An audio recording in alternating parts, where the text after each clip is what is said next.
గౌరవనీయులు,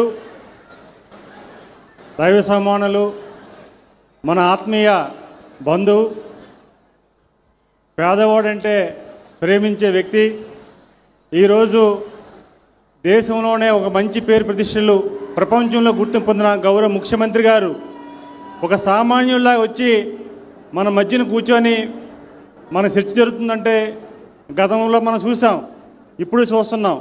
అలాంటి ముఖ్యమంత్రి గారు మన గ్రామానికి రావడం, మన పార్లమెంట్ పరిధిలో రావడం, మన నియోజకవర్గం రావడం అదృష్టంగా భావించుకుంటూ వారికి పాదాబంధనం చేసుకుంటూ వేదిక ముందున్న పెద్దలందరికీ నమస్కారం తెలియజేసుకుంటూ, ఈరోజు గౌరవ ముఖ్యమంత్రి గారు 15 నెలల్లోనే పరిపాలన అంటే ఎలా చేయాలి, వారి అనుభవంతో, వారి విజనరీతో, వారి ఆలోచనతో చేసి చూపించిన ఘనత మనకే. మేము గ్రామాల్లో వస్తుంటే, మన మంత్రి గారు కానీ నేను కానీ మన మిగతా ప్రజాప్రతినిధులు గ్రామాల్లో వస్తుంటే మీరే మాకు ఆర్తలు పట్టి గౌరవించి స్వీకరిస్తున్నారు. ఈ 15 సంవత్సరాల్లో 15 నెలల్లో గౌరవ ముఖ్యమంత్రి గారు ఎన్నికల ముందు ఏదైతే మాట ఇచ్చారో ఆ మాటకి అదనంగా కూడా మాకు పనిచేస్తున్నారని చెప్పేసి ప్రతి గ్రామం వెళ్తుంటే మాకు గౌరవిస్తున్నారు.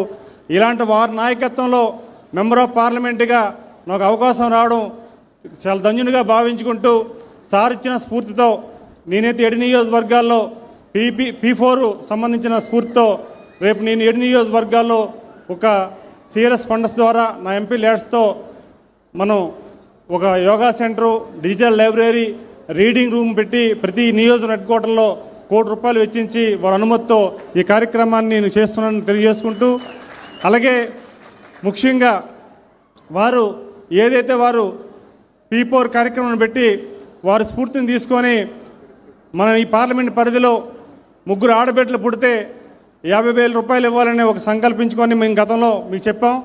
అలాగే 3 మగబిడ్డ పుడితే ఆవో తోడిస్తామని చెప్పి చెప్పడం జరిగింది. వారు అనుమతితో ఈ పార్లమెంట్లో కూడా ఫస్ట్ విడత కార్యక్రమాన్ని ముగించాం. 2వ విడత కార్యక్రమాన్ని కూడా 7 ఎమ్మెల్యేలను తీసుకొని నెక్స్ట్ కార్యక్రమం కూడా ఏర్పాటు చేస్తున్నాం.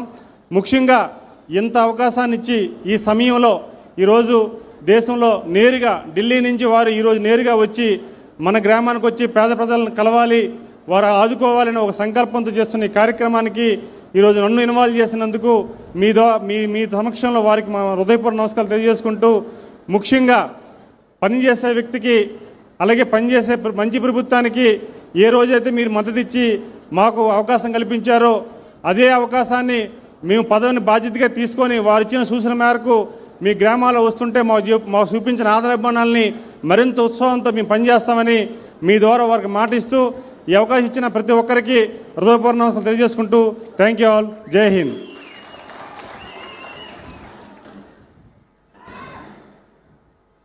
ఇప్పుడు మన హోమ్ మినిస్టర్ గారు శ్రీమతి అనిత గారు ప్రసంగిస్తారు. మీ అనుమతితో ఒక్క నిమిషం సార్. అందరికీ నమస్కారం అండి.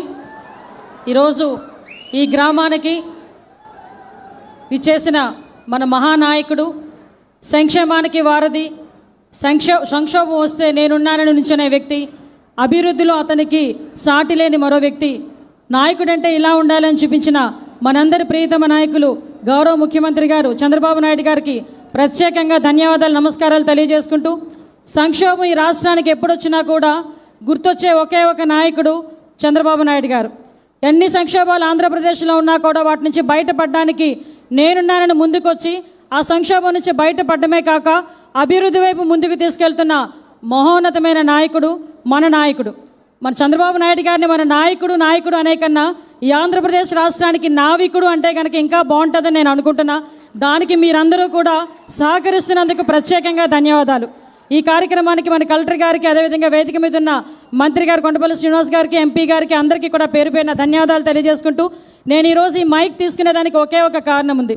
ప్రతిసారి కూడా అందుకే నేను స్పెషల్గా పర్మిషన్ తీసుకొని ఈ మైక్ తీసుకున్నా. ఎందుకంటే ప్రతిసారి కూడా గౌరవ ముఖ్యమంత్రి గారు ఒక మాట అంటారు, పేదల సేవలో నా ఈ జీవితం పేదల సేవలో తరించాలని నేను కోరుకుంటున్నాను. కాబట్టి ఏదైతే పెన్షన్ విధానాన్ని చేపట్టానో ఆ పెన్షన్ విధానాన్ని దేశంలోనే మన రాష్ట్రమే అత్యధికంగా పెన్షన్ ఇస్తుందని చెప్పడానికి, అదేవిధంగా పేదలకి నేనున్నానని చెప్పి ఈరోజు భరోసా కల్పించడానికి ప్రతి నెల కూడా 1వ తారీఖు అయ్యేసరికి ఏదో ఒక నియోజకవర్గంలోకి వచ్చి పేదల మధ్యన అతను గడిపి పేదల తాలూకా కష్ట సుఖాలు తెలుసుకొని తద్వారా తన ప్రణాళికను సిద్ధం చేసుకునే వ్యక్తి. ఇదే వ్యక్తిని ఇదే రోజు కరెక్ట్గా 22 సంవత్సరాల క్రితం తిరుపతి అలిపిరి గేటు దగ్గర ఇదే వ్యక్తిని ఆ రోజు 22 క్లైమోర్ మైన్స్ పెట్టి పేల్చి చంపడానికని ప్రయత్నించిన దుండగులు ఒకవైపు అయితే, ఆ రోజు ఆ వెంకన్న స్వామి ఏ దృష్టితో ఈ మహానుభావుడిని బతికి మన దగ్గర పంపించారో తెలియదు, కానీ ఈరోజు మనందరికీ కూడా అర్థమవుతుంది ఆ విషయం. మొన్న ఈ సందర్భంగా నేను చెప్పాలి, ఎందుకంటే అసెంబ్లీలో మొన్న నేను చూసినప్పుడు ఒకటి నేర్చుకున్నా.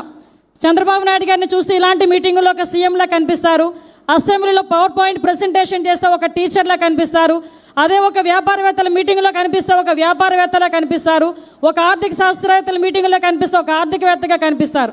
అటువంటి వ్యక్తి ఈరోజు మన దగ్గర ముఖ్యమంత్రి స్థాయిలో ఉండి, ఈయన ముఖ్యమంత్రిగా చూడని సంవత్సరాలు లేదు. ఈరోజు ఈ దేశంలోనే అత్యధికంగా ఎక్కువ సంవత్సరాలు ముఖ్యమంత్రిగా చేసిన వ్యక్తి మన చంద్రబాబు నాయుడు గారు, మన ముఖ్యమంత్రి గారు. ఈరోజు ఆయన ఒకటే అనుకున్నారు, పేదల సేవలో నేను తరించాలి, పేదల సేవ గురించి నేను ఉండాలి అని అనుకున్నారు.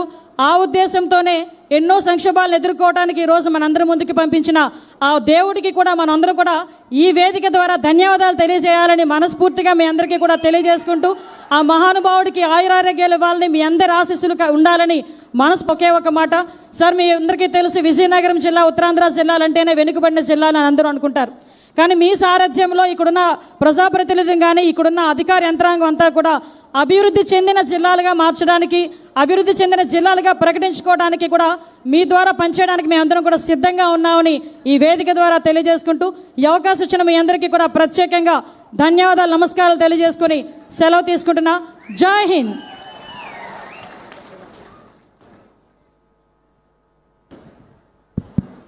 ఇప్పుడు మనం ఎంతగానో ఎదురు చూస్తున్న మన ప్రియతమ ముఖ్యమంత్రి వర్యులు మనల్ని ఉద్దేశించి ప్రసంగిస్తారు.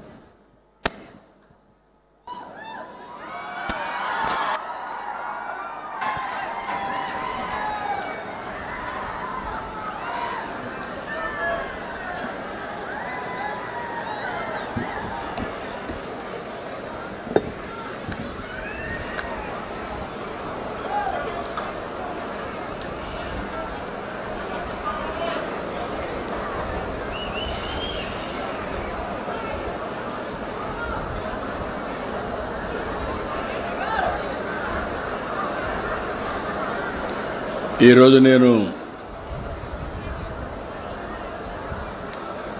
దత్తి రాజేరు మండలం దత్తి సెక్రటరియేట్కి వచ్చినప్పుడు నేను చూస్తున్నా, ఎంతో అభిమానంగా ఎంతో ఉత్సాహంగా స్వాగతం పలికిన గ్రామ పెద్దలందరికీ, గ్రామస్తులందరికీ స్వాగతం, సుస్వాగతం, అభినందనలు, శుభాభినందనలు. సహచర మంత్రివర్గ సభ్యులు కొండపల్లి శ్రీనివాస్ గారు, సహచర మంత్రివర్గ సభ్యురాలు హోంశాఖ మంత్రి అనిత గారు, గౌరవ పార్లమెంట్ సభ్యుడు కలిశెట్టి అప్పలనాయుడు గారు, ఈరోజు సెర్ఫ్ CEO మీ అందరికీ మొదటి తారీఖు అయితే మొదటి గంటలోనే మీకు పింఛన్లు ఇప్పిస్తున్నటువంటి కరుణ గారు, పెన్షనర్స్ అయితే ఇక్కడ సత్యవతి గారు, యమున గారు, బంగారు కుటుంబాలు 2 ధనంజయ నాయుడు గారు, నాగమణి గారు, మార్గదర్శి త్రినాథరావు గారు, రవికుమార్ గారు, జిల్లా కలెక్టర్ రామసుందర్ రెడ్డి గారు, మరొకసారి మా యువతను చూస్తున్నా చాలా ఉత్సాహంగా